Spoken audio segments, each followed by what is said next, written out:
next guest, handing out boutonnieres to lucky gentlemen on the Golden Bachelorette Wednesday nights right here on ABC. Please welcome Joan Vassos.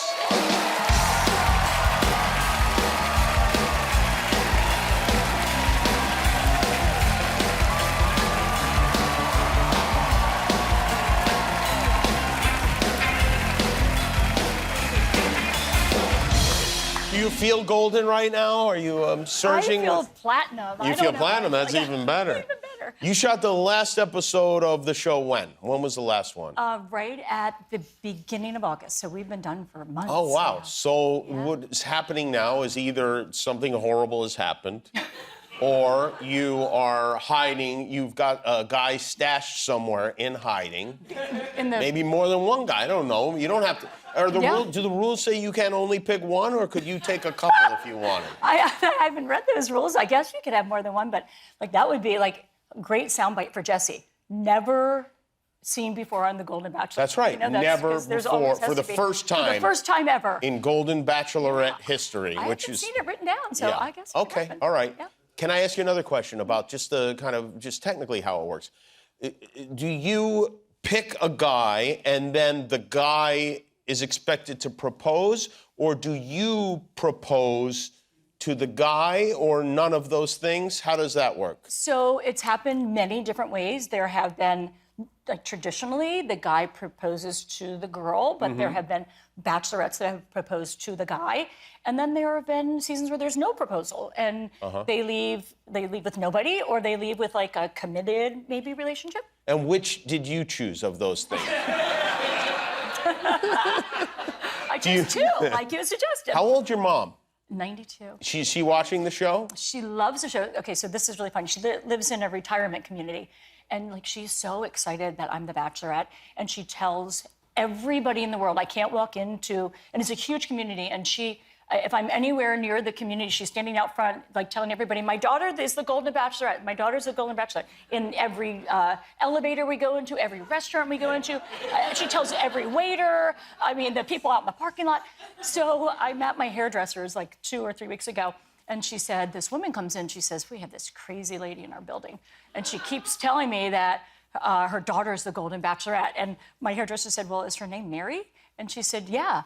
She said, her daughter is the Golden Bachelorette. She goes, oh, I gotta go apologize to her. The crazy lady. Are people becoming resentful? Like, you know how that happens sometimes in these senior communities. You brag too much about your kid, and then you got an enemies list. I know. Yeah. There kind of is like a little mean girl culture in her community, and she's suddenly become like the popular girl. Oh, really? Yeah. Oh, She's good 92. for her. Yeah. Maybe she'll be the next Golden Bachelorette. She'd be great. And you watch the show with your mom? Sometimes. I mean, there's like a lot of viewing parties that I need to go to. So she had a viewing party in her building for the premiere, and like I'm here a lot, and then when I'm at home, I go like from party to party. Who is it less comfortable to watch the show with, your mother or your children? So my mother seems to be very okay with all the the salacious stuff that kind of happens. Right. I was with her actually for the Bear It All, like when the guys did this. Yeah, when the guys had to strip, yeah. And my mom was there, and one of my daughter had to walk out of the room and like go cover her eyes and was like tremendously embarrassed. My mom sat there and watched the whole thing and laughed. So I guess when you're 92. When they told the guys they were all gonna have to strip, what was the guys' reaction to that idea, to that notion? I was really worried about the guys. I thought that was gonna be like kind of demeaning and that they would be really uncomfortable. And then they told them that it was for, and you could see on their face, they're like, we're gonna do what? And they saw the Chippendales guys come out with like no clothes on, and they're looking at each other like, how are we gonna leave here? And then they heard it was for cancer, that it was for cancer research. And yeah, that's a good way. That's totally that's what you call bull. Yeah. I think. Oh no, this won't be humiliating. Yes, no, go ahead and take off your clothes. It's for cancer. Yeah, so that was uncomfortable, I think, for all of us. This is not your first show business thing. You were in the movie St. Elmo's Fire. I was an extra. You were an extra on, well, but you were in the movie. We have the evidence right here. Oh my God, that's so funny. That's you on the bicycle. There I am, yeah. I got paid an extra $25 to ride the bike. Oh, is that right? Yeah, I did. Like a stunt work, huh? Yeah. Was it your own bike? It was, yeah. It was, huh? And they told you ride by, and then the movie came out, and you're like, oh, that was me. That was it, yeah. Did you get to meet Rob Lowe on the set of St. Elmo's Fire? I did get to meet him, and since then I've had like this huge celebrity crush on Rob Lowe. Would you trade in whoever you selected on the Golden Bachelor for Rob Lowe? Like in 1 second. In one...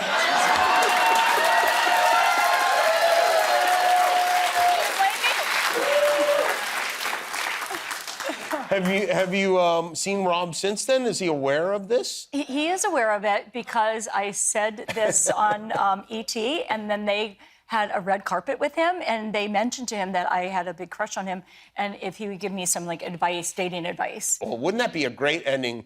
Talk about for the first time in Golden Bachelorette history. Soundbite for Jesse. Yes, if your new beau comes out, he walks out, Rob Lowe swoops in, kicks him right out of there. The two of you go right to the fantasy suite. Lights out, you know? You had to talk about the fantasy suite, didn't you? Well, yeah. The fantasy suite was a positive experience? So, well, yeah, it was fine. I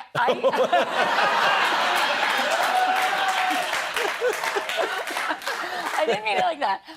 So I didn't do like a normal fantasy suite. I said like I don't want a bed in there. Not that a bed matters, but I just said I didn't didn't feel comfortable like having a physical relationship. Because you were worried you're going to kill one of those guys?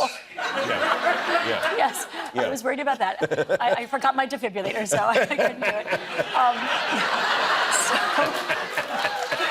So I didn't do like the whole physical thing. I had fantasy suites, but they were about talking, without cameras. I know you're not believing that. Well, it's great to have you here, and you seem to have a great sense of humor about this whole thing. I hope you picked somebody that you really like, and vice versa. Thank you. I have them in a dungeon, like you said. Yes, you keep them. The basement of the mansion. Joan Vassos, everybody, the Golden Bachelorette. Watch it Wednesday nights here at ABC, and the next day on Hulu.